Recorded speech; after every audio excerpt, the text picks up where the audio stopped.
deuxième table ronde de EMR, c'est des filières innovantes pour développer les technologies de demain. Donc hydrolien, houlomoteur, énergie thermique des mers. On parlera aussi quand même de l'éolien flottant, il ne faut pas l'oublier. Les EMR sont autant de technologies nouvelles et innovantes qui joueront un rôle dans le mix énergétique de demain. Aujourd'hui, ces technologies se trouvent en phase de prototype et démonstration grâce à des investissements publics et privés soutenus ces dernières années. Alors, Rémi Gruet, vous êtes le délégué général d'Ocean Energy Europe. C'est une association qui regroupe plus de 120 acteurs de la filière des EMR en Europe, dont des industriels. Il y a aussi des instituts de recherche. Il y a des énergéticiens publics, les utilities. Ocean Energy Europe vient de dresser un bilan fort bien fait sur l'avancée de ces technologies dans le monde, avec cette conclusion que vous l'avez amenée avec vous, voilà, avec cette conclusion donc, que l'Europe garde le leadership. Alors, où en est-on, Rémi Gruet, concrètement en Europe sur le développement des technologies? Alors, énergie marine renouvelable, ce qui, dans le jargon anglo-saxon, n'englobe pas du tout l'éolien. Ni l'éolien flottant, ni l'éolien offshore posé, bien évidemment, mais énergie thermique des mers et surtout houlomoteur et hydrolien. Oui, tout à fait. Bonjour. Merci. Content d'être de retour au pays, d'ailleurs, vu qu'on n'est pas très loin, mais on n'est pas sur place. Donc, effectivement, nous, on ne fait pas d'éolien, ni terrestre, ni évidemment marin, ni flottant. C'est pas parce qu'on veut pas, c'est que je suppose que Giles ne souhaiterait pas forcément que je lui pique la moitié de ses membres.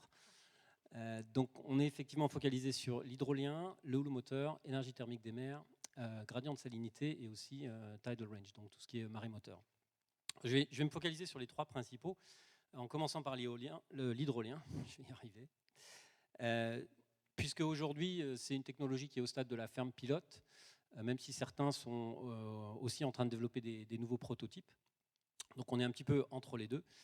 Évidemment, vous avez les Français, Sabella, HydroQuest, qui sont aujourd'hui bien connus, que je salue d'ailleurs. Je crois que Jean-François Simon est dans la salle et qui a mis à l'eau et connecté l'hydrolienne d'HydroQuest la semaine dernière, c'est bien ça? Voilà. Donc félicitations. Sabella qui est à Ouessant depuis un certain temps maintenant. Donc ça, c'est pour les Français, on les connaît bien. Mais ceux qu'on connaît moins bien, c'est peut-être les étrangers qui sont très actifs à différents endroits. Donc Atlantis, Nova, Innovation, Orbital, qui sont des Écossais qui ont mis des fermes pilotes dans l'eau en Écosse. 3-4 machines pour Atlantis, 3 pour Nova, qui vont arriver à 6. Atlantis qui essaye de passer à 6 également, de 4, qui sont des projets qui aujourd'hui génèrent, voilà, donc vous avez la courbe derrière, qui génèrent des gigawattheures. Donc en fait, on vient aussi de sortir un deuxième petit document qui est un document de statistiques duquel est tiré ce graphe et qui montre la production aujourd'hui de l'hydrolien en Europe. Et donc vous voyez que c'est une courbe comme on les aime, c'est-à-dire une courbe en forte progression, qui commence déjà dès 2008, mais qui s'accélère fortement en 2016, qui est la date où les fermes pilotes commencent à rentrer. Juste 35 gigawattheures de production, ça ne parle peut-être pas à tout le monde. Alors, je ne saurais pas vous dire en termes de foyer, mais j'irai chercher, je vous ferai un retour dessus. Mais disons, pour nous, c'est significatif, juste le gigawatt, parce que en fait, quand on parle d'hydrolien, on parle souvent de mégawatts ou même de kilowatts. Et là, on est en gigawattheure, ça veut dire qu'on a produit pendant des milliers d'heures. Et ça, c'est ce qui est très très important. D'autant plus important quand vous allez voir une banque. Voilà, donc hors les Écossais, vous avez aussi Andritz, qui sont des Autrichiens qui produisent en Allemagne. Vous avez Shuttle, qui est installé au Canada, qui sont des Allemands, qui ont installé 4 machines au Canada là, il y a 3 mois. Vous avez Tocardo, qui depuis 2015 ont 5 machines aux Pays-Bas, qui vont probablement passer à 10 dès qu'ils auront les financements. Vous avez Minesto, et là on repart un petit peu plus sur du prototype, donc on est moins sur la ferme pilote. Mais Minesto, et pour revenir en France, Hill Energy et Guinard, qui eux sont plus sur du retour prototype, donc on teste encore des machines, mais qui ont des machines qui sont très prometteuses. Donc en fait, sur l'hydrolien, on est sur un projet technologique qui est visible, qui est mesurable aujourd'hui, comme vous voyez derrière. On est sur une production en continu, et on est sur une technologie qui a de la réduction de coûts déjà. Donc la Commission européenne a lancé une étude qui est paru la semaine dernière dans CETIS Magazine, que je vous recommande, qui montre qu'on a déjà réussi à réduire les coûts de 40% entre 2015 et maintenant, et qu'on est au-dessous de ce qu'on pensait en termes de LCOE. Justement, vous en parliez dans la première table ronde. Voilà, donc ça c'est un petit peu pour l'hydrolien. Le houlomoteur, on est plus au stade du prototype, à différentes échelles. Jeps Techno, par exemple, vient de mettre une machine au Pays de la Loire. Mais vous avez d'autres technologies, AW Energy au Portugal, Wello en Finlande, MPS en Grande-Bretagne, Core Power en Suède. C'est toutes des technologies qui sont entre le quart d'échelle et le prototype à pleine échelle. Et il y a un certain nombre de machines qui fonctionnent très bien. Bon, il y en a qui fonctionnent moins bien, évidemment. Hein, on est dans l'innovation. Si tout était parfait, on serait déjà développé. Pour l'ETM, pour finir, l'ETM, c'est l'énergie thermique des mers. C'est un petit peu le retour à la Terre. J'ai envie de dire, Naval Energy avait des grandes ambitions avec des prototypes ETM offshore. Les challenges technologiques et les coûts ont fait qu'aujourd'hui, on se réoriente plus vers des prototypes sur Terre, qui sont plus réalisables, hein, puisque l'ETM, ça reste de la pompe à chaleur finalement, et dont les coûts sont plus facilement maîtrisables.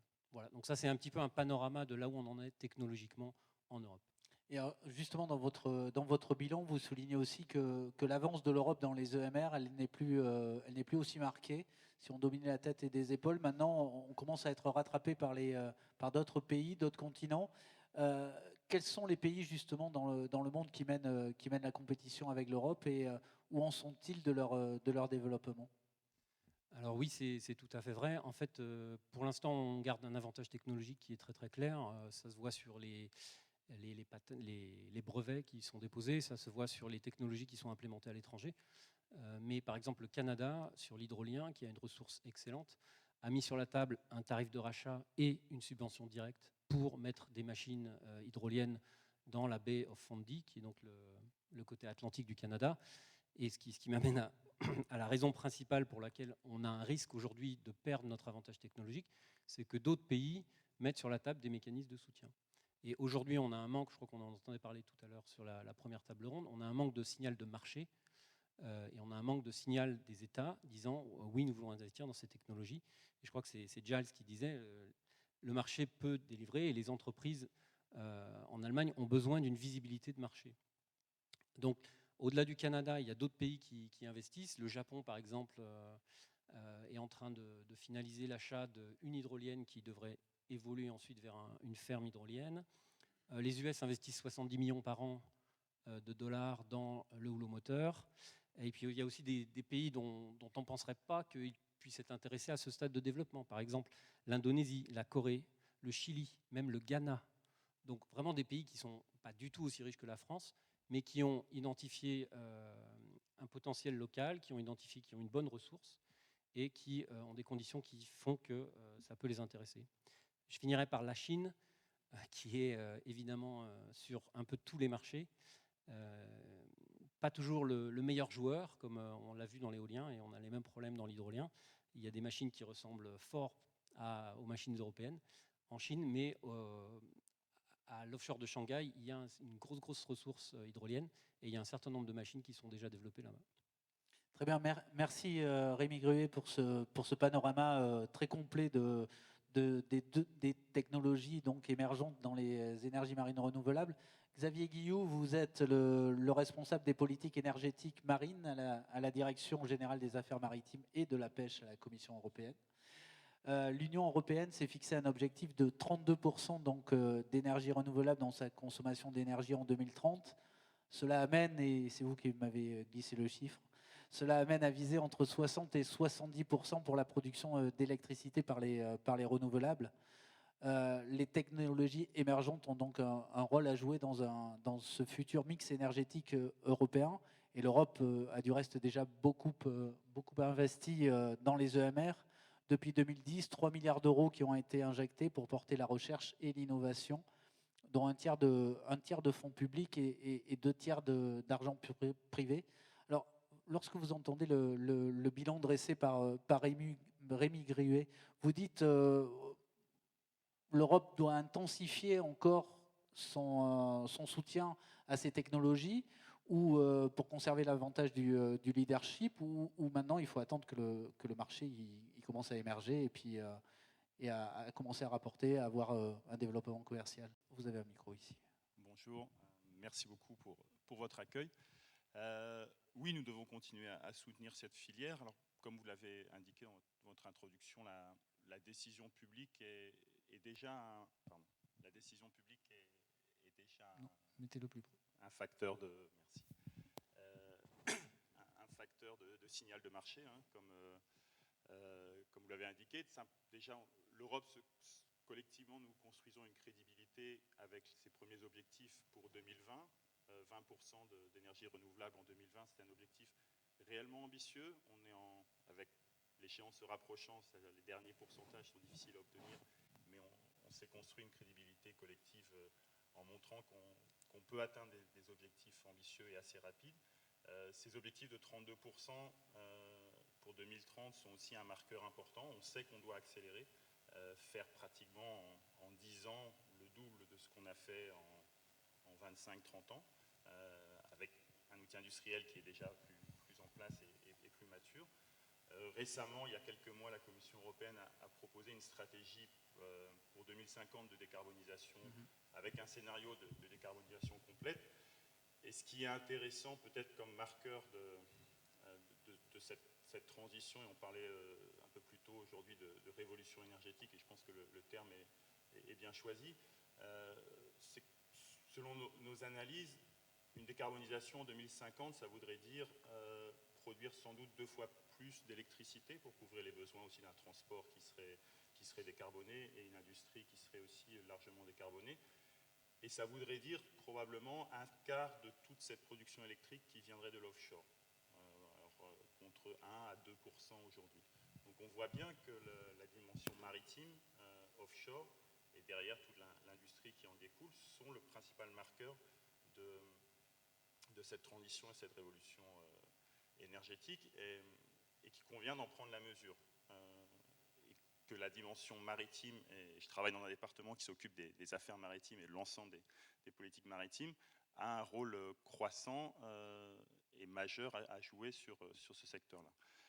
Maintenant, pour en revenir un peu plus au court terme et aux années à venir, la Commission européenne, en lien avec les différentes organisations professionnelles, s'est fixée comme objectif d'être leader sur l'ensemble des secteurs des énergies renouvelables et de créer les conditions pour maintenir un leadership quand nous en avons un.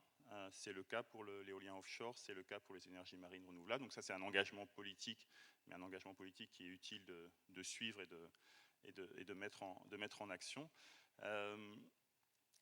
Au niveau plus des stratégies de filière, nous avons en place des plans stratégiques pour l'énergie avec un volet dédié aux énergies marines. Et la méthode qui a été décidée, c'était finalement de se fixer des objectifs plus que de volume, de réduction des coûts à moyen long terme. Et en ce qui concerne les énergies hydroliennes, nous avons un objectif collectif qui a été discuté, ça ne vient pas uniquement de la Commission, qui a été discuté et validé par les experts des États membres, d'atteindre 15 centimes d'euros du kilowattheure en 2025 et 10 en 2030. Et pour le moteur, nous sommes à 20 centimes d'euros du kilowattheure en 2025 et 15 en 2030. Ce qui veut dire des niveaux de l'offshore, de l'éolien offshore d'il y a 5 ans. Donc évidemment, il y a un décalage, mais on parle finalement d'un décalage d'une dizaine d'années. Et surtout, les retours d'expérience que nous avons de sites industriels pilotes, c'est que nous avons les indications que nous sommes sur la bonne tendance de réduction des coûts, que les opérateurs, à la deuxième, troisième génération de machines, sont capables d'être beaucoup plus performants dans le déploiement de leurs opérations en mer. Des déploiements qui prenaient 6 semaines peuvent prendre 2 jours maintenant. Et quiconque connaît un peu l'industrie maritime, c'est le coût de l'heure passée en mer ou de la préparation de l'heure passée en mer. Donc on voit qu'on est sur une dynamique d'apprentissage. La prochaine phase d'apprentissage, et c'est un apprentissage coûteux, c'est de monter en volume et sur des fermes pilotes. Donc ça ne va pas être, c'est un choix que la France a fait par exemple sur l'éolien flottant. On voit bien que ça va être, avec ces 4 sites, il va y avoir une masse d'informations et d'apprentissage gigantesque et un accélérateur important. Ce n'est pas une phase de profitabilité, c'est une phase d'investissement en connaissance. La même chose est nécessaire pour l'hydrolien et l'houlomoteur. Il y a déjà au niveau européen des projets qui se structurent. Il est important qu'il y en ait une masse critique suffisante sur cette phase pilote qui se met en place. Derrière, il y a des instruments de financement, d'appui à l'innovation, de prêts garantis qui se mettent en place. Mais l'élément de perspective de revenus à moyen terme sera aussi un des éléments déclencheurs et relève là des États membres. Une autre question avant de passer la parole à Rémi Chavrier. Vous avez reçu la Commission européenne donc a reçu l'an dernier les plans énergie-climat des États membres. Est-ce qu'il ressort de ces documents un effort des États pour justement offrir une visibilité à ces technologies comme l'hydrolien ou comme le houlomoteur? Oui, alors ça c'est un message que nous avions fait passer récemment aux États membres lors du dernier Conseil des ministres de l'énergie européen. Mon commissaire, donc le commissaire aux affaires maritimes, à l'environnement et à la pêche, et son collègue en charge du climat et de l'énergie s'était adressé au ministre de l'énergie en leur indiquant qu'on allait pour un plaidoyer pour les énergies marines renouvelables, et en leur indiquant que la visibilité de l'action publique était un élément central à ce stade, et qu'à court terme, puisqu'on avait mandat d'analyser les plans nationaux énergie-climat, que ce serait quelque chose que nous allons regarder. Donc nous avons analysé ces plans. Maintenant, il y a des indications. Il va y avoir un dialogue maintenant qui va s'installer entre la Commission européenne et les États membres. Nous souhaitons qu'il y ait un certain nombre de clarifications et d'ambitions marquées.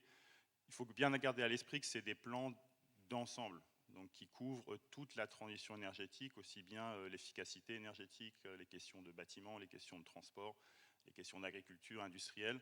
Donc la partie production d'énergie renouvelable est un des éléments de ces plans, et à l'intérieur de cette partie énergie renouvelable, naturellement, les États membres se concentrent sur les technologies matures capables de délivrer les objectifs importants.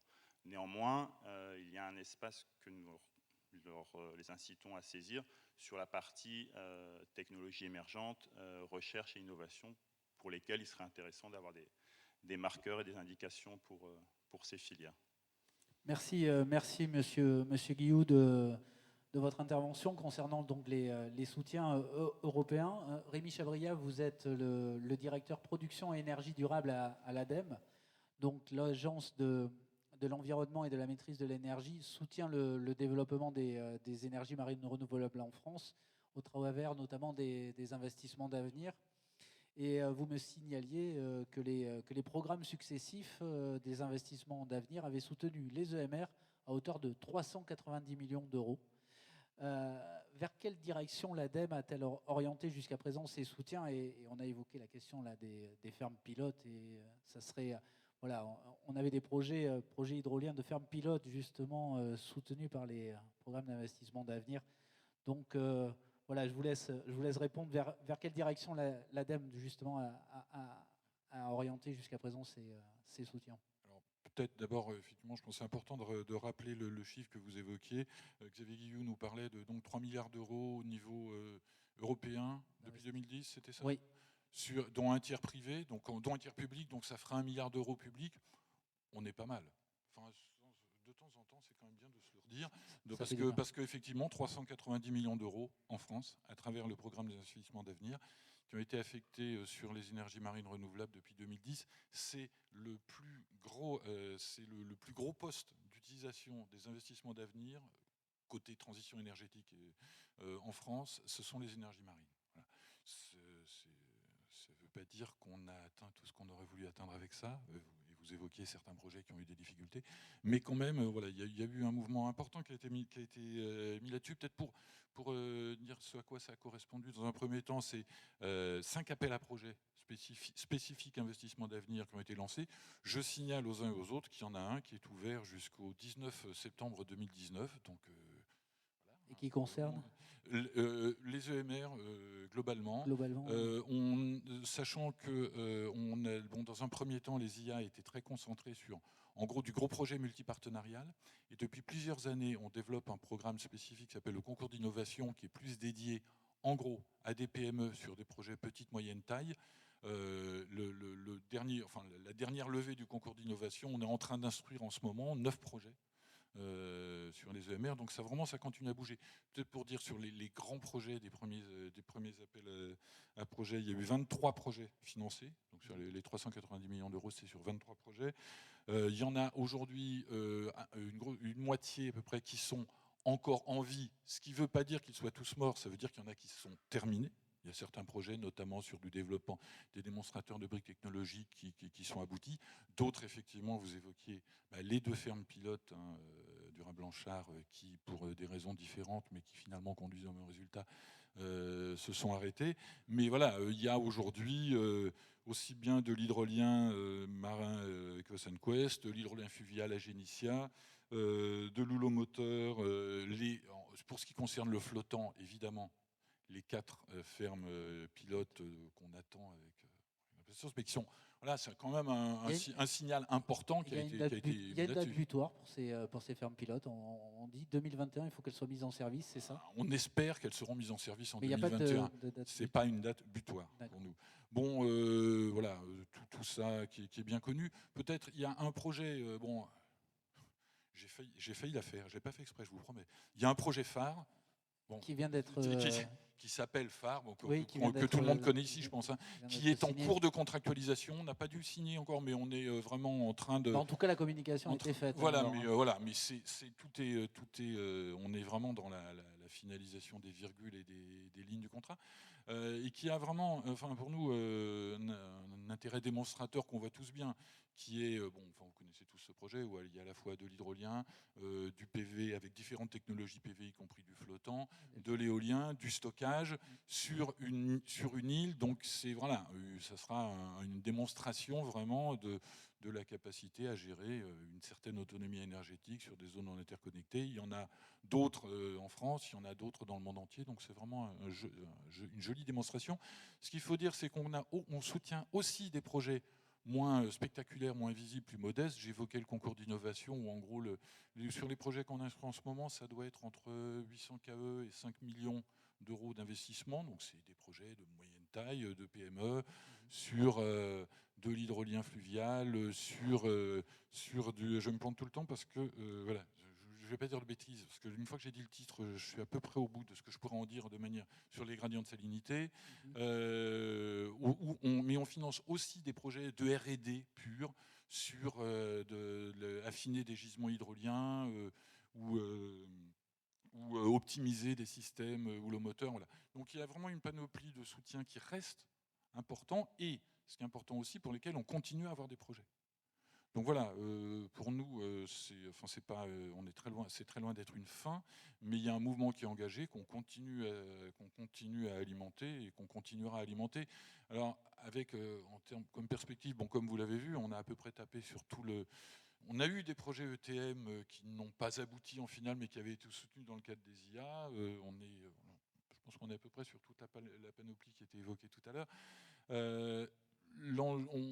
L'enjeu, il a été évoqué 10 fois, donc je leur dis, l'enjeu maintenant, il faut continuer à innover, y compris pour gagner en coût. On est dans les hypothèses qu'on a tous à horizon les 2030 ou 2050, qui sont maintenant les horizons de temps auxquels on réfléchit tous. On sait qu'on va jouer avec du PV ou de l'éolien posé ou de l'éolien terrestre à 50-60 € le mégawattheure. Voilà. Travaillons, on continue à travailler, y compris en donnant de la visibilité le plus possible, en tout cas à notre niveau, pour aider à cette maturité et à ce qui va permettre de faire converger. Pour arriver à cette maturité, pour amener les technologies au marché, vous voyez, vous, des points essentiels qu'il vous faudrait aider, soutenir. Il faut passer les fermes pilotes, vous dites, oui, les deux projets de fermes pilotes, ils n'ont pas abouti, mais ils sont morts ou ils vont être relancés? Il faut quand même, je vais réagir à ce qui a été évoqué tout à l'heure. L'affichage de la volonté politique est une chose. La mise en place des moyens en face est une chose. Après, il faut que ça rencontre aussi des projets industriels qui tiennent la mer et qui... Pardon. Je ne l'ai pas fait exprès, je vous le jure, mais voilà. Des projets industriels qui puissent se développer. Bon, je crois, après, on reste encore sur un petit marché, sur de petits marchés, voire des marchés éventuellement de niche, de taille modeste. On a encore de marge. C'est pas parce que 2 projets se sont plantés qu'on va pas arriver à en faire un 3e, un 4e, etc. Mais ça implique aussi une filière qui a un petit peu de continuité là-dessus. On a eu des difficultés ces derniers temps. Très bien, merci Rémi Chabriat. Ison Lecrom, vous êtes responsable des opérations du site d'expérimentation en mer SEMREV de l'École centrale de Nantes. Alors Centrale Nantes, c'est un acteur académique impliqué depuis une trentaine d'années sur les énergies marines renouvelables.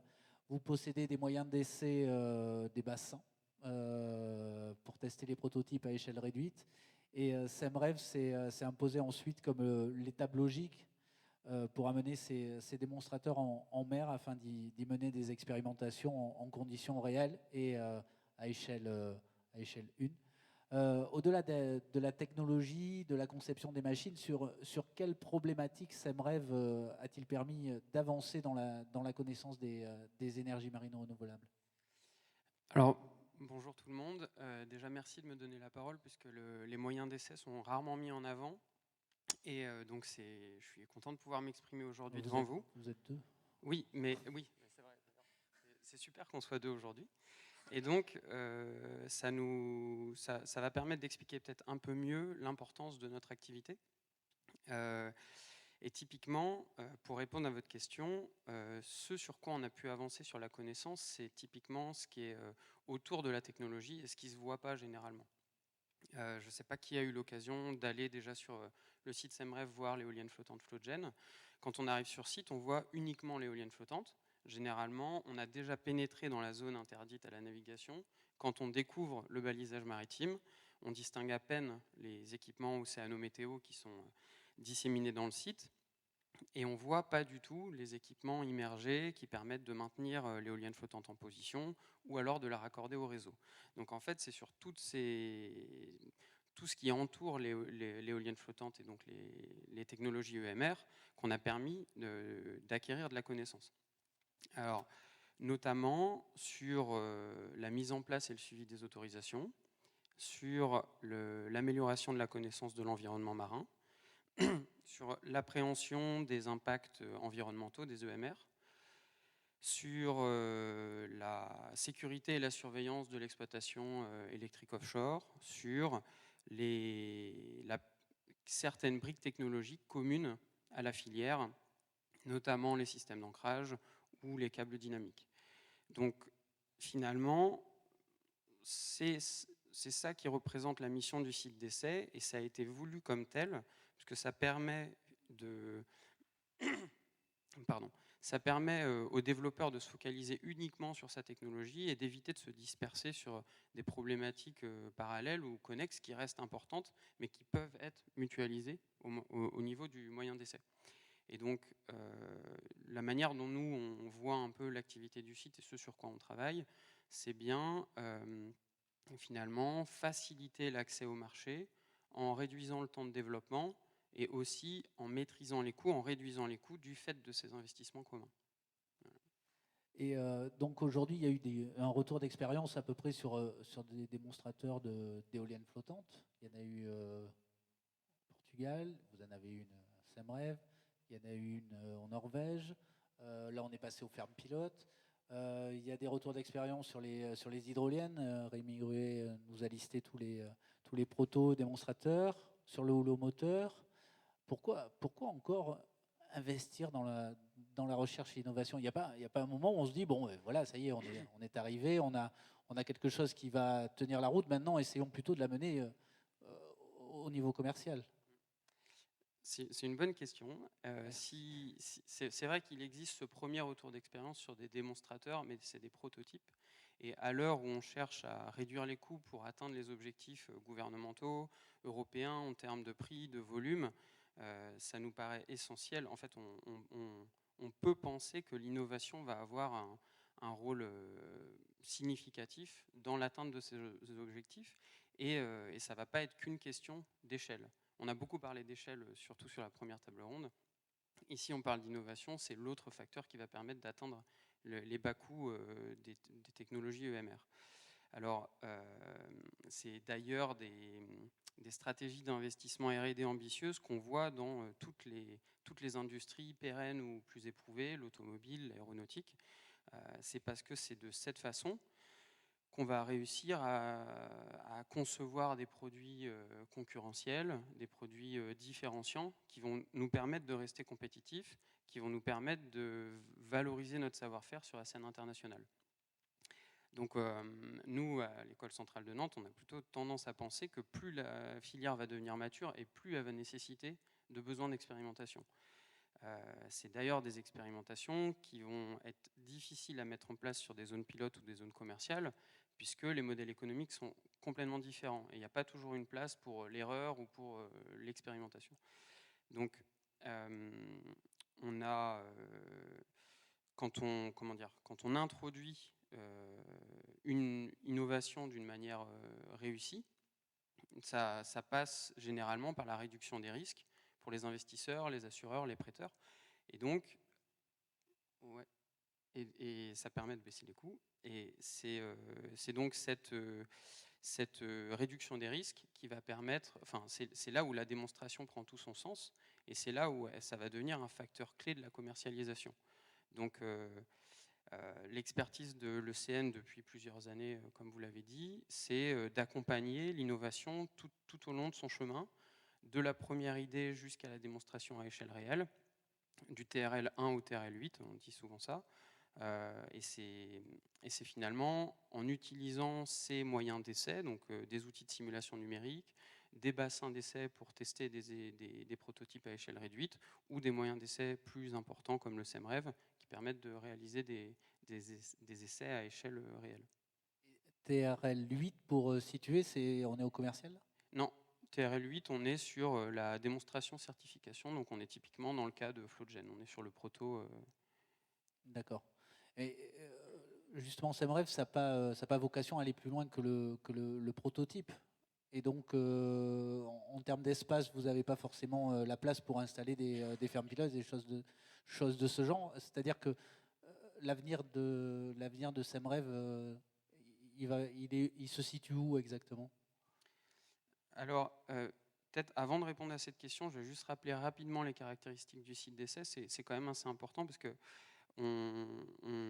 c'est un site qui est doté d'autorisations génériques pour l'éolien flottant et donc génériques de type permis enveloppe, depuis déjà l'année 2011 pour la partie houlomoteur et depuis 2013 pour la partie éolien flottant. C'est un site qui fait 1 km², c'est très petit en mer, qui est situé à 20 km des côtes et qui a une profondeur moyenne de 35 mètres. C'est un site qui permet de raccorder de manière simultanée jusqu'à 3 technologies EMR, potentiellement différentes, jusqu'à une capacité qui est comprise entre 8 et 9 MW. Donc, sur la base de ces caractéristiques que je viens de rappeler, on note deux choses. C'est qu'en fait, on a déjà la capacité de tester des petites fermes expérimentales. On envisage par exemple une situation à l'horizon 2021 où on aurait 2021-2022, soyons réalistes, on aurait 2 éoliennes flottantes, 2 technologies différentes simultanément sur le site d'essai. Et d'ici à quelques semaines, et là c'est un peu une annonce, mais c'est d'ici à très peu de temps, on aura une configuration avec le houlomoteur développé par la société Jeps Techno, donc IS, qui va être installé à proximité de l'éolienne flottante Flowgen, et on se retrouvera dans une configuration de mini-ferme sur le site. Donc, ceci étant dit, c'est vrai qu'on a un site qui est tout petit, on a un site qui est peu profond, et on a un site qui a une capacité électrique limitée si on considère des tests à une échelle plus importante. Donc, c'est un constat qu'on a fait depuis plusieurs années à l'École centrale. On a engagé pas mal d'actions pour être capable finalement de continuer à accompagner le développement de la filière EMR. Ces actions, c'est premièrement de diffuser la connaissance qui a été acquise sur le site des SEMREV sur d'autres projets, les zones pilotes notamment, mais pas uniquement. Et la deuxième action, ça a été de commencer à travailler sur l'intégration dans la planification spatiale maritime de nouvelles zones de R&D qui vont permettre justement de répondre à ces nouveaux besoins. Et alors, à l'heure actuelle, c'est des projections et c'est des discussions. On envisage trois types finalement de nouvelles plateformes de R&D. Ce serait des zones de petite échelle étendues, donc augmenter éventuellement la capacité ou la taille du site d'essai existant, développer des zones grande échelle, ou alors ce qu'on appelle la colocalisation, c'est-à-dire se rapprocher des zones commerciales qui seront développées dans le futur. Tout en évitant un phénomène qu'on ne souhaite pas, c'est un phénomène de mitage et de répartition et de finalement multiplication des zones sur le paysage maritime. Et donc, au vu de ces enjeux et de ces défis, l'École centrale de Nantes a initié plusieurs rapprochements institutionnels, industriels, académiques, pour justement relever ces défis à plusieurs, puisque ça dépasse finalement les épaules ou la simple École centrale de Nantes. Voilà. Merci beaucoup, Ysan Lecrom.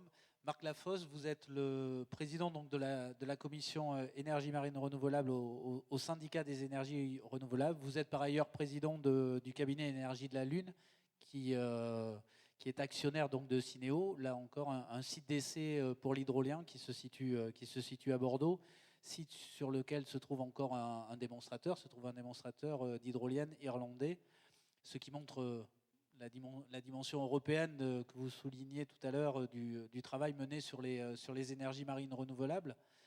Alors, on l'a entendu au cours des interventions, la dynamique autour des EMR est toujours forte. Pour autant, les technologies restent plus ou moins loin du marché. À quels défis doivent-elles répondre, ces technologies? Alors peut-être en commençant par l'hydrolien. Bonsoir à tous et à toutes. Alors ces défis, en effet, sur l'hydrolien, je pense qu'on peut d'abord qualifier l'hydrolien dans deux parties. Il y a les moins matures et les plus matures, puisqu'on avait identifié il y a quelque temps une étude de marché, justement au moment du lancement du site d'essai Synéo. On avait identifié 160 technologies différentes dans le monde, dans le marché de l'offre de l'hydrolien. Et pour les moins matures, évidemment, et je vais compléter évidemment les propos de mon confrère du site SEMREV, faut accompagner ces technologies à sortir des laboratoires et aller sur les sites d'essai. Il n'y a rien de plus important que de prendre de l'expérience sur un site en termes de performance énergétique, évidemment, de performance mécanique et de tenue à la mer ou fleuve, si on veut faire l'analogie avec Bordeaux, et évidemment sur les sujets environnementaux. Donc là-dessus, il y a encore du chemin en France pour accompagner ces technologies, je dirais, au niveau européen. Et on a la chance d'avoir un dispositif de soutien en Europe. Et je suis ravi d'avoir, autour de cette table ronde, des experts au niveau de la Commission européenne, avec Xavier Guilloux et évidemment Rémi Gruet qui structure tout ça avec l'OEE. Il y a déjà des dispositifs tels que Marinette, Ocean Demo, Forcy, et puis le petit dernier qui est Blue Gift, qui va accompagner cette démonstration. Je crois que l'expérience sur ces sites, elle fait gagner un temps incroyable et il faut réussir à y aller le plus vite possible. Et peut-être qu'il y a des simplifications aussi pour accompagner nos Français à y aller. Et je crois que là aussi, il y a des sujets territoriaux dans les régions pour accompagner ces startups qui sont souvent dotées d'assez peu de capitaux pour accéder à ces guichets qui sont parfois un peu compliqués. D'autres pays européens sont bien meilleurs que les Français pour aller facilement sur ces financements. Ensuite, sur les technologies plus matures, et on en a parlé beaucoup autour de cette table ronde, des étrangers et des Français qui sont aujourd'hui sur des sites d'essai, qui sont en train d'en sortir et qui ont déjà une expérience en mer importante, il faut aller sur les fermes pilotes. Ces fermes pilotes, elles sont en effet du côté du rat blanchard, il faut les recombiner. On a besoin d'avancer et d'avancer vite en France pour aller faire cette expérience au niveau pilote. À un moment donné, avec les travaux du CERF, je remercie Anne Georgelin qui avait porté cette dynamique, il y a eu une dynamique collective avec Rémi Gruet de OE pour accompagner sur ces fermes pilotes un dispositif européen, de financement européen, pour pouvoir avoir un complément de rémunération sur la ferme pilote et réduire les coûts et avoir un tarif d'achat compétitif. Ça, je crois que c'était une bonne idée. Il faut continuer et il faut le relancer et arriver à ces fermes pilotes. Alors, vous vous parliez, en effet, il s'est passé ce qui s'est passé, et le secteur privé n'a pas réussi à rentrer dans les cases au bon vouloir. Mais je crois que dans cette salle, au 6e rang, il y a 2 technologies hydroliennes. Leur président fondateur s'appelle Jean-François tous les deux, c'est facile à retenir. Je crois qu'ils seront candidats dans les prochaines semaines, dans les prochains mois, à être compétitifs sur des étapes pilotes. Donc je crois qu'on n'a pas à rougir. Et surtout, je rappellerai des propos de Jean-Louis Ball tout à l'heure, qui étaient plutôt attribués à l'éolien offshore. Mais pour l'hydrolien, il ne faut pas rester au milieu du gué. On a fait suffisamment d'efforts, vous les avez rappelés, avec les investissements d'avenir et le cadre européen. Il faut franchir ce pas de la ferme pilote. Sur cette ferme pilote, il y a quand même des bons signaux également en France. On a la chance d'avoir aussi une ferme pilote d'hydrolien fluvial qu'il ne faut surtout pas oublier. Et là aussi, HydroQuest et ses partenaires du côté de Génitia ont démontré aujourd'hui que le LCOE est à 150 € du mégawattheure produit, avec seulement 4 machines. On n'est quand même pas très loin de la dimension océanique que se fixe l'Union européenne à 2025, 250 également. Donc je crois que ces signaux, il faut continuer cette baisse de coûts et que cet accompagnement vers ces défis à relever passe par là. Pour le houlomoteur moteur et pour les autres technologies, je pense que là aussi, on a la chance d'avoir un dispositif ADEME, Investissement d'avenir, qui ont aidé à la R&D, aux briques techno, et j'imagine aussi que Yann Hervé en parlera dans ses propos avec l'ITE France Énergie Marine. Voilà pour ces défis. D'accord, au niveau des défis, mais justement, 390 millions ici, ça serait, comme vous dites, dommage de s'arrêter au milieu du gué.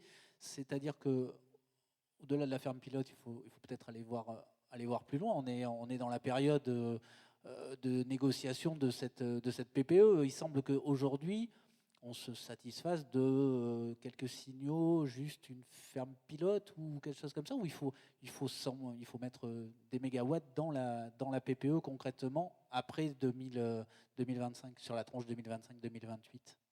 Alors en effet, la profession prône depuis de longs mois à ce qu'il y ait un objectif de plus de 100 MW ou aux alentours de 100 MW à l'horizon 2028, qui est un objectif affiché qui est extrêmement important, notamment pour gagner et continuer à gagner la confiance des investisseurs qui sont auprès des entreprises aujourd'hui en 2019. Je ne crois pas avoir entendu tout à l'heure dans le message du ministre ce type de message pour l'hydrolien. Nous en sommes tous d'accord, bien convaincus. Il n'aura pas échappé non plus à tout le monde d'un arrêt d'un industriel l'été dernier dont l'État était actionnaire et qu'il est difficile de regagner cette confiance auprès de l'État sur ce sujet de l'hydrolien. Donc il faut continuer à y croire et collectivement avoir des arguments de coût qui soient capables de regagner cette confiance. Et dans cette PPE, je crois aussi savoir qu'en 2023, il y aura une revoyure. Si jamais en 2019, il n'y a pas de 100 MW en 2028 avec des éléments de coût et de maturité, évidemment, il faudra être convaincant pour l'étape de 2023 et être capable collectivement d'avoir fait des démonstrations, d'avoir franchi les fermes pilotes et de pouvoir se projeter. Il y a un autre élément qui est important également pour cette PPE, c'est d'être capable aussi de montrer des exemples de compétitivité à l'export. Aujourd'hui, vous les avez vus dans les résultats de l'Observatoire des chiffres 2018, 85% du chiffre d'affaires est fait à l'export. Ça veut bien dire que les technologies, elles ont trouvé leur compétitivité, leur marché dans d'autres endroits où le coût de l'énergie est plus important. On a cité Phare, qui fait partie évidemment des têtes de liste et des projets fer de lance qui montrent. J'ai essayé de ne pas retrouver Phare, mais tête de allez, Phare, on va le reprendre, c'est un bon nom, vous l'avez bien trouvé. Et c'est évidemment sur ces sites isolés qu'on va pouvoir faire cette démonstration d'un marché qui est trouvé. Et puis enfin, il y a un élément qui est extrêmement important, et je pense que collectivement, on doit pouvoir y arriver également à l'export, c'est de pouvoir trouver un marché dans ces sites, et que nous sommes encore dans une période de dérisquage. Les fameux 500 gigawatts de potentiel installable sur l'hydrolien océanique au niveau mondial, il faut continuer à affiner cette ressource. Et là-dessus, il y a besoin d'un soutien de nombreuses nations pour continuer à affiner ça. Je pense qu'il y a des éléments de marché qui, en parallèle des éléments de coût et des éléments industriels, sont nécessaires. Et là-dessus, il y a de très belles initiatives du côté de l'Indonésie, du côté de l'Australie. On en parlait tout à l'heure avec François Lambert sur la table ronde précédente. Et ça, je crois qu'il ne faut pas non plus négliger cet effort de ce côté-là. Merci, merci Marc Lafosse. Yann-Hervé Derouec, vous êtes le directeur général de France Énergie Marine. France Énergie Marine, c'est un institut donc, pour la transition énergétique qui mène des projets de R&D collaboratifs sur un grand nombre de composants et d'enjeux d'innovation pour la filière des EMR, éolien offshore posé et flottant. Pas de ségrégation au niveau de France Énergie Marine. Et pour le parc éolien de Dunkerque, vous démarrez notamment un projet sur la dynamique des dunes sous-marines, c'est bien ça, et, qui démarre en ce moment. Donc, mature au moins, toutes les technologies ont encore des champs d'innovation. Et Yvan Lecroc me disait, il ne faut surtout pas arrêter l'innovation. Donc, on s'aperçoit au travers des travaux de France Énergie Marine qu'il y a encore des champs d'innovation. Et quelle est la technologie qui vous occupe le plus en ce moment en matière de R&D? Bien. Alors, merci beaucoup de m'avoir donné la parole là-dessus. Et effectivement, il y a 4 ans, quand on a commencé à recevoir donc un cofinancement par les investissements d'avenir pour ces projets collaboratifs de R&D, je vous aurais beaucoup parlé de l'hydrolien. Mais je peux encore vous parler de l'hydrolien. On continue à faire de l'hydrolien. Alors à l'époque, justement, on était en train de préparer donc les fermes pilotes du rat Blanchard. Et donc du coup, il y a trois projets qui étaient vraiment sur l'estimation de la ressource et de l'environnement physique pour bien connaître ces lieux-là. L'environnement physique, c'est aussi, ça sert à la fois connaître la ressource précisément, comme le demandait Marc, mais c'est aussi avoir le dimensionnement des machines, c'est-à-dire connaître la turbulence, mais connaître d'autres choses aussi, c'est-à-dire le transport sédimentaire qui vient impacter les systèmes. Et puis d'autres travaux qu'on faisait d'une autre nature, toujours sur l'hydrolien, et qui sont en train de se terminer, c'est par exemple sur l'usage des matériaux composites pour les pales d'hydroliennes, et donc le suivi donc en fonctionnement du collage de ces matériaux composites. Bon, mais en fait, on a toujours fait à France Énergie Marine des projets collaboratifs qui peuvent aussi être transversaux, c'est-à-dire s'appliquer à plusieurs technologies. Donc là, si on peut juste montrer, il y a 2 slides, donc ça va très vite. Une première slide qui montre donc des vagues. Tiens, ça fait du bien de voir des vagues un peu aussi. On a passé toute la journée à parler de la mer et puis on l'a assez peu vu. Donc vous voyez en haut à gauche donc l'éolienne de PPI, donc au large du Portugal, qui a fait face à des vagues de 17 mètres. Alors nous, ce qu'on a mis en place, c'est au phare de la Jument qui se trouve au Fromver, donc tout près là justement de là où Sabella teste ses hydroliennes et où il y aura le projet phare, justement un phare, le phare de la Jument, sur lequel on a mis des équipements pour pouvoir effectivement observer des vagues déferlantes qui sont pour le dimensionnement de tous les systèmes fixes et surtout flottants, vraiment les chargements extrêmes que l'on peut recevoir. Donc là, ce que vous voyez en bas, c'est la reconstruction 3D, même 4D en fait, du champ de vagues grâce à des caméras stéréo. Et puis, on a en même temps des capteurs, accéléromètres, et puis des capteurs de déformation sur le phare. Voilà, alors ça, on le fait en collaboratif, et on voit un peu tout ce que peuvent apporter les différents membres qui viennent du privé ou du public qui travaillent dans France Énergie Marine. Et le suivant, la planche suivante, elle est sur la caractérisation du biofouling. La caractérisation du biofouling, là aussi, c'est toutes les technologies sont affectées à partir du moment où on met un objet dans l'eau. Au bout de quelques minutes, les bactéries commencent à s'attacher et puis ensuite, il va y avoir tout un cycle de vie qui va conduire à la fin à avoir des moules et des macroalgues. Alors ça, c'est un phénomène qui a pas mal de variabilité.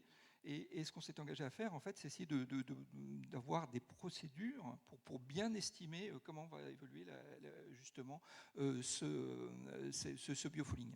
Là, les images que vous voyez ont été prises au CEMREV, c'était dans le cadre du projet FloatGen, et on voit la colonisation qui a été assez rapide tout autour du câble d'export. Alors pourquoi c'est important ça ? C'est important je dirais à la fois pour les ingénieurs et puis pour les biologistes. Alors pour les ingénieurs, c'est le dimensionnement, parce qu'on a mis des machines propres et puis elles vont plus être propres, et donc il va y avoir de la masse ajoutée, il va y avoir de la traînée, et bon, voilà. Donc ça, effectivement, on n'a plus la même machine ensuite.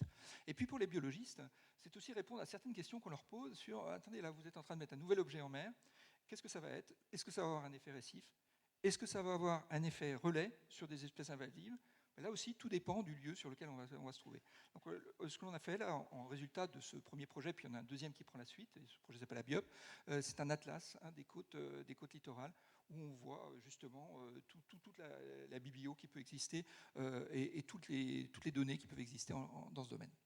Voilà. Alors pour vous revenir à votre question, non, en fait, on travaille quand même aujourd'hui beaucoup, beaucoup sur l'éolien flottant. Voilà. On travaille beaucoup sur l'éolien flottant. Néanmoins, si on a donc plus d'une vingtaine de projets qui s'appliquent à l'éolien flottant, on en a encore une quinzaine qui s'appliquent aussi à l'hydrolien, ça veut dire qu'il y en a 11 de communs. Hein. Donc on a toujours travaillé dans cet esprit-là.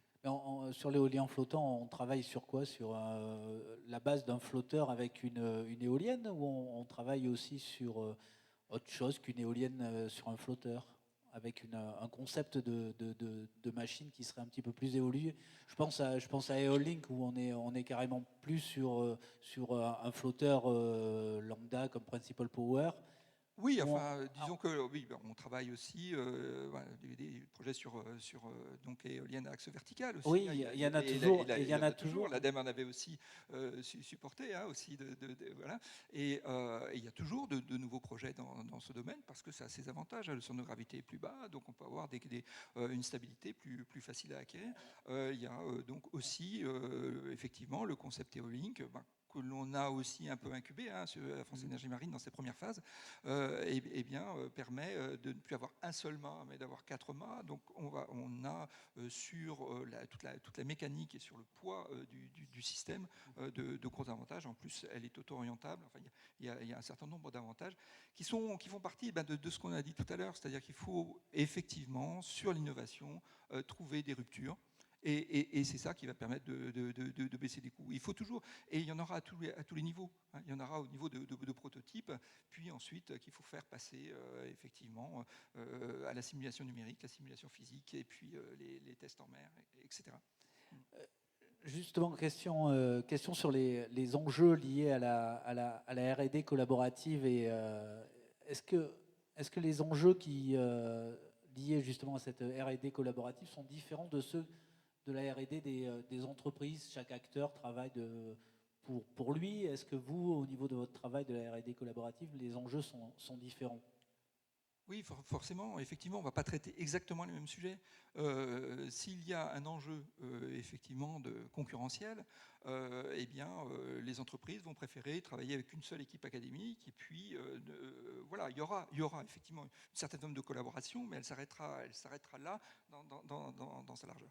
Nous, on va traiter des sujets pour lesquels plusieurs concurrents peuvent se mettre ensemble, et ça a été cité tout à l'heure par François Lambert, toute la question de la certification.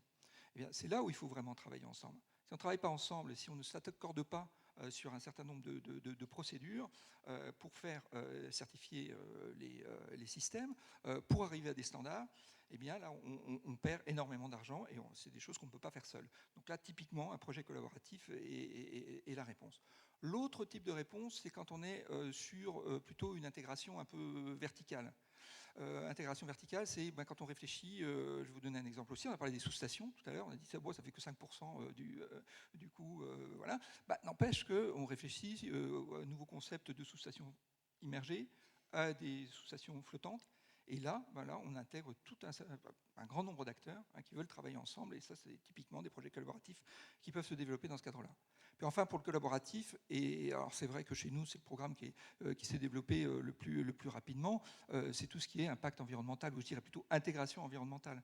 Parce que là, sur ces questions-là, tout le monde a intérêt à travailler ensemble, puisque il y va aussi de l'acceptabilité des énergies marines. Voilà, donc ça facilite. Merci, Monsieur Deroec. Justement, c'est pas loin, c'est pas collaboratif, mais on voit se développer des partenariats dans la recherche, et notamment des partenariats avec l'oil and gas. qu'en est-il de ces partenariats? Ils sont importants, c'est une façon justement de promouvoir les technologies, de les amener plus facilement au marché, ou il faut se méfier et il vaut mieux quand même une commande publique? Vous avez répondu à votre propre question. Effectivement, si effectivement ça peut être une avenue, mais si c'était si facile, j'ai envie de dire qu'on l'aurait déjà fait. Donc aujourd'hui, on a très clairement besoin d'argent public pour développer un secteur. C'est de cette manière qu'on a développé l'éolien, c'est de cette manière qu'on a développé le solaire, et l'éolien offshore, ce sera pareil pour nous. Ça ne passera pas que par de l'argent privé.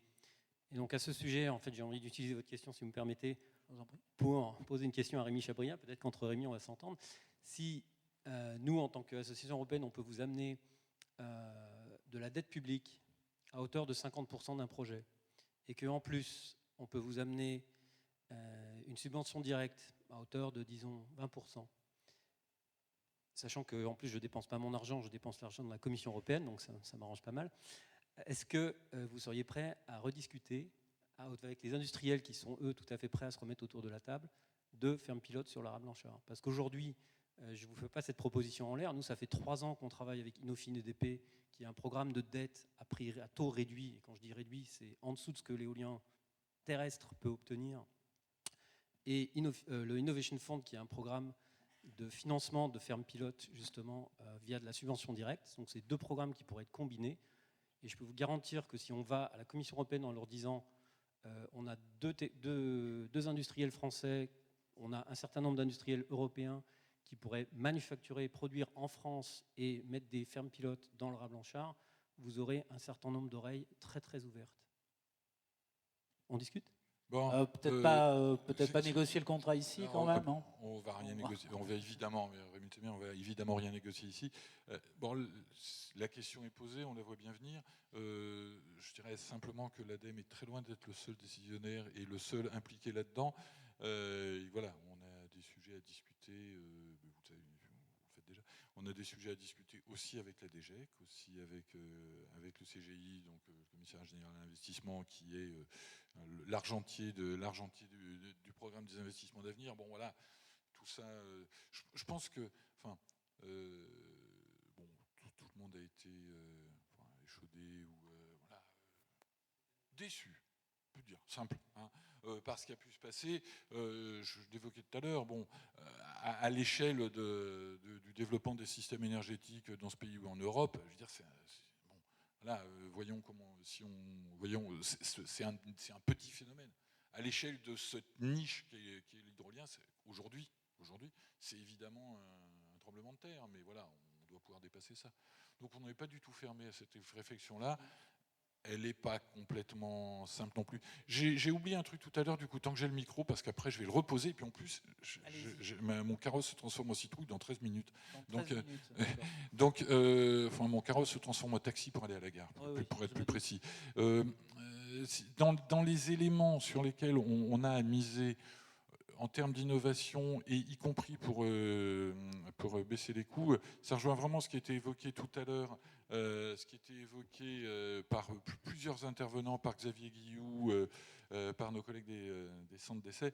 Il ne faut vraiment pas mésestimer tout ce qu'on peut gagner sur les périphériques, sur les briques techno, sur effectivement les ancrages, sur la connectique, sur ce qu'évoquait Xavier Guilloux tout à l'heure. Le jour où on arrivera à déployer des choses en quelques heures au lieu de les déployer en 3 jours, tout ça, c'est des choses sur lesquelles il y a des travaux en cours. On a eu juste sur le PIA quand même, on a eu sur les 5 appels d'offres, il y en avait un qui était spécifiquement dédié aux briques techno, aux composants et aux choses qui ne se voient pas, mais sur lesquelles, si on gagne là-dessus en sécurité en temps, si par ailleurs, et c'était évoqué aussi tout à l'heure par Max sur tout ce qui peut être amélioration des connaissances des gisements, donc dérisquage des projets, tout ça, ça permet de gagner en termes de coûts, parce que le risque est cher. Le risque, on fait payer le risque, on sait tout ça. Donc voilà, il y a quand même des pistes, des choses de faible visibilité parfois, mais qui peuvent nous faire gagner beaucoup, et il ne faut pas mésestimer ces pistes-là et les capacités qu'on a à progresser. Voilà. Merci. Xavier Guilloux, vous êtes prêt la Commission européenne est prête donc à mettre l'argent dont parlait Rémi Gruet? Oui, j'ai déjà entendu parler du sujet. Bon, il demeure, si on prend le raz Blanchard, au-delà de l'aspect industriel particulier, que c'est un site assez extraordinaire en termes de potentiel naturel, en termes de proximité d'un réseau qui est très dense, donc en termes de capacité à déployer, en tout cas sur le papier, des grandes capacités et de réduire les coûts puisque les infrastructures sont proches et disponibles, et que c'est un site qui est assez documenté pour pouvoir être un accélérateur. Indépendamment de ce cas spécifique, ce qui est clair, c'est qu'au niveau des fermes pilotes, on monte, le risque demeure et on monte dans les besoins de financement importants, dans lequel le business model doit être bouclé. Et un des éléments, c'est il y aura des subventions importantes pour accompagner des projets novateurs, au niveau européen, c'est clair.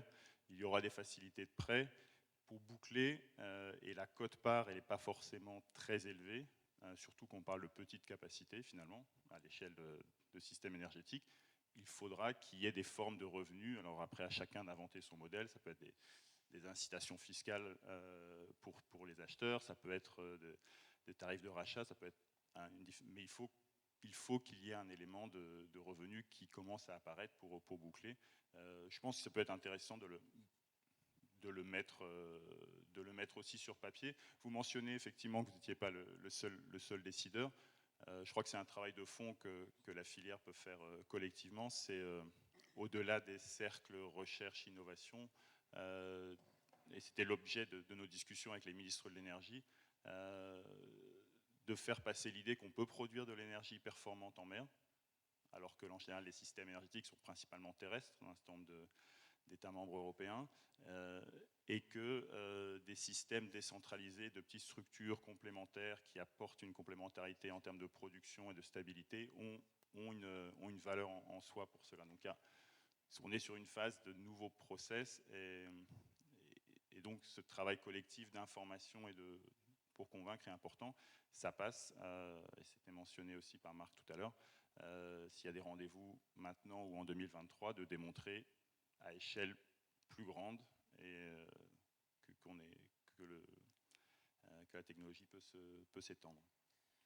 Juste une question. Beaucoup, et notamment l'industriel qui s'est arrêté, il disait qu'il faut être le premier sur le marché. Quand on veut aller sur l'hydrolien, il faut être le premier sur le marché parce que il y aura une prime au premier arrivé. Peut-être Marc ou Monsieur Guillou, si vous voulez. Pourquoi c'est important d'être le premier? C'est parce que ce sont que des marchés de niche et il n'y aura pas de la place pour tout le monde, ou parce qu'il va y avoir une prime au premier arrivant? Il y a en général, dans une politique industrielle, une prime au premier arrivant, mais il y a aussi un risque au premier arrivant. Le premier sur le marché, ça veut dire qu'il faut aussi réfléchir de quel marché on parle. Est-ce qu'on parle de l'électrification d'activités offshore? C'est le modèle des flottants vers des plateformes pétrolières. Ça peut être le modèle de Jeff Techno dont on parlait tout à l'heure, qui est plutôt avec des partenariats. Ça peut être certains modèles comme des modèles écossais qui travaillent directement avec des fermes aquacoles ou des usines de glace dans les zones isolées, où les coûts sont de toute façon très élevés, donc on devient très vite compétitif. Ou alors on se positionne sur des modèles de très grande capacité. Donc il y a différents marchés et différents... voilà. Donc le premier sur le marché, ça dépend de quel marché on parle. Et c'est pas gênant justement de courir plusieurs lièvres à la fois, de pas définir, on va sur le marché de la production et de la mise d'électricité sur le réseau, plutôt que de dire ah ben tiens on va aller sur de la ZNI ou ce genre de choses. C'est pas ennuyeux d'essayer de courir plusieurs marchés à la fois pour la visibilité, pour la crédibilité de la technologie? Bon, j'ai l'impression qu'on a des acteurs qui sont en train de démontrer qu'on peut courir plusieurs lièvres. L'exemple d'HydroQuest. Il a réussi ce qu'il avait à réussir dans le site isolé fluvial en Guyane. Il est désormais en train de peaufiner son installation de 30 machines dans le Rhône, et il vient d'en finir 4. Et à l'ambition, après avoir pris de l'expérience en estuarien, à l'ambition d'aller en océanique et raccorder au réseau depuis quelques heures à Paimpol-Bréhat. Donc je pense qu'il y a de la place pour ce type d'acteurs qui sont ambitieux et qui ont une position à prendre, c'est clair, dans les 50 gigawatts qu'on peut trouver sur la planète, sur l'océanique, pour la partie fluviale. C'est un peu plus compliqué de trouver des chiffres actuellement. 50 gigawatts, et juste Aura Blanchard, c'est 3 à lui tout seul? Un peu plus. 3? Il ne faut pas oublier que chaque machine est aussi une machine de 1 à 2 mégawatts. Et donc, de toute façon, voilà, ce n'est pas tant un marché de niche que ça, en nombre de machines à réaliser. Donc, on va aller, et on n'ira jamais à des machines de 20 mégawatts, enfin, à part ceux qui veulent faire de l'hydrolien océanique, qui est encore quelque chose dont on n'a même pas parlé, dont certains pays parlent, hein, Taïwan, Japon, etc., font déjà des expériences là-dessus. Mais disons que des machines à 1 ou 2 mégawatts, il en faudra pas mal aussi pour paver une ressource formidable de 2 à 3 gigawatts. Donc voilà. Et enfin, un autre point sur l'hydrolien, bon, c'est quand même aussi toutes ces qualités qu'on oublie toujours de rappeler, hein, de prédictibilité. Pour l'intermittent, c'est quand même quelque chose qui est pas mal dans le mix énergétique. Et enfin, il y a aussi une volonté, et ça vaut pour d'autres, hein, ça vaut aussi pour le holomoteur, ça vaut pour l'ETR, la volonté de produire aussi localement. Et donc on va aussi avoir dans le marché, et dans ceux qui veulent investir, eh bien, ceux qui veulent finalement ne pas se mettre sur un grand réseau, soit parce qu'ils ne le peuvent pas, mais soit aussi parce qu'ils ne le veulent pas, et parce qu'ils ont une équation aussi sur l'analyse de cycle de vie, etc., qui leur montre que c'est préférable de produire localement. Merci, merci messieurs. Il est 6h moins 5, je crois, monsieur Chavoya. Vous avez votre taxi dans 4-10. Merci beaucoup pour vos interventions. Je pense qu'on peut applaudir nos intervenants.